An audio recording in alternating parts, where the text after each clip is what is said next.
Source से हो रही है। Q1 क्या है, हीट रिजेक्टेड, किससे हो रही है, सिंक से हो रही है।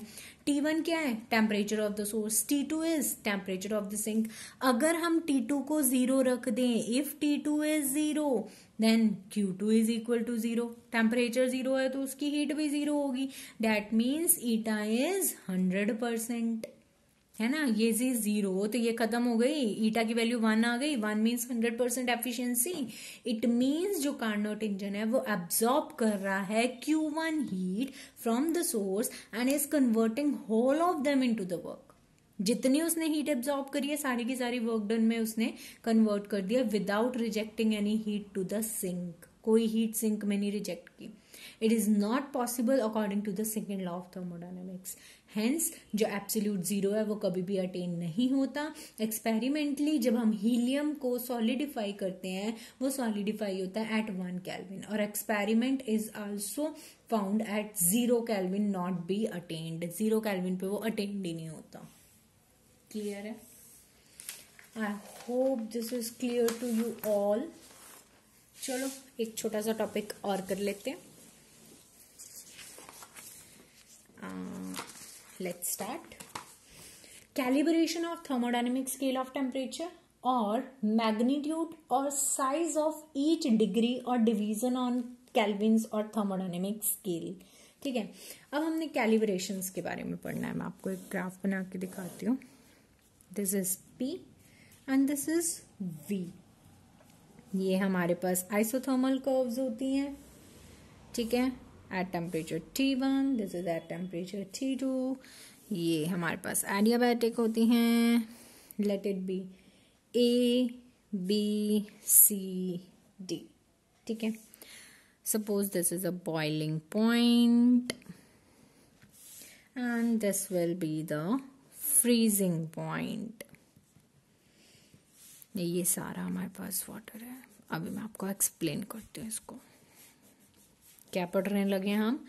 Calibration of thermodynamic scale of temperature, या फिर मैग्नीट्यूड या साइज ऑफ ईच डिग्री, या फिर डिवीजन ऑफ केल्विन, या फिर thermodynamic scale. Let's start. Let there be a reversible Carnot engine. वो ऑपरेट कर रहा है आइस पॉइंट पे। आइस पॉइंट कौन सा होगा? मतलब at 0 degree Celsius. And steam point पे, स्टीम पॉइंट कौन सा होगा? मतलब 100 degree Celsius. If indicator diagram for it, that is a PV diagram, then ABCD is known as its indicator diagram or a PV diagram। ठीक है, ABCD ये इसका indicator diagram या PV डायग्राम कहला रहा है। The area of the Carnot cycle ABCDA, इसका area is equal to the work done between the temperature ice point and the steam point. ठीक है, if this cycle is divided into 100 equal parts, अगर इसे हम 100 equal parts में divide कर ले, drawing a lines parallel to the isothermals A, B और C, D, इनके ये 100 इक्वल पार्ट्स में डिवाइड कर ले, जैसे ये हमने किया ऐसे करके। ठीक है, तो क्या होगा? एरिया ऑफ ईच पार्ट क्या रिप्रेजेंट करेगा? Work done. वो वर्क डन कॉरेस्पॉन्ड करेगा टेम्परेचर डिफरेंस को हर डिग्री पे। दिस इज द कैलिब्रेशन जो मैं एक्सप्लेन कर रहे थे। ठीक है, क्या होगा? जब हम इसे 100 इक्वल पार्ट्स में डिवाइड कर देंगे तो A, B वो उसका जो हर एरिया का पार्ट है वो क्या देगा? Work done corresponding to temperature difference of 1 degree. Sorry. Next is to prove, next topic है to prove absolute and perfect gas scale are identical. Absolute और perfect gas scales are identical और thermodynamic scale और gas scales are identical. ये prove करना है अब हमने। On perfect gas scale के लिए एफिशिएंसी किससे दी जाएगी? कार्नोट इंजन की eta 1 minus Q2 upon Q1 is equal to 1 minus T2 upon T1। अब तक तो ये याद हो गया होगा। On thermodynamic scale efficiency of Carnot engine is given by, ये तो दी गई थी परफेक्ट गैस के लिए, फॉर परफेक्ट गैस स्केल। ठीक है, अब फॉर थर्मोडायनेमिक स्केल के लिए एफिशिएंसी किससे दी जाएगी? τ2 अपॉन τ1। ठीक है, this is for on thermodynamic scale. thermodynamic scale. By comparing 1 and 2, what we'll get? By comparing 1 and 2, what will we get? Tau 2 upon tau 1 is equal to T2 upon T1. Thus, the ratio of the two temperatures on the perfect scale is same as the absolute scale. From equation 2, if tau 2 is equal to 0, then T2 is equal to 0. Therefore, जो zero absolute scale है वो किसको कंसाइड कर रहा है? Zero of the perfect scale को कंसाइड कर रहा है ना.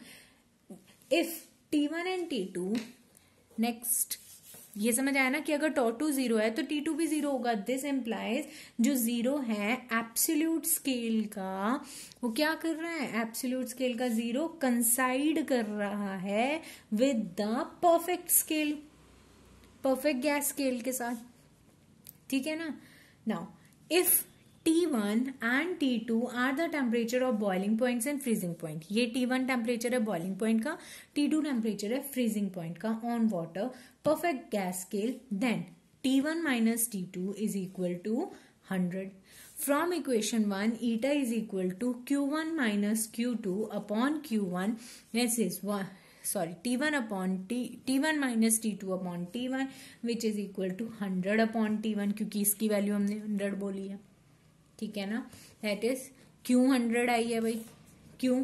T1 क्या है? बॉइलिंग पॉइंट का टेम्परेचर. T2 क्या है? फ्रीजिंग का. तो 100 माइनस 0 100. ओके.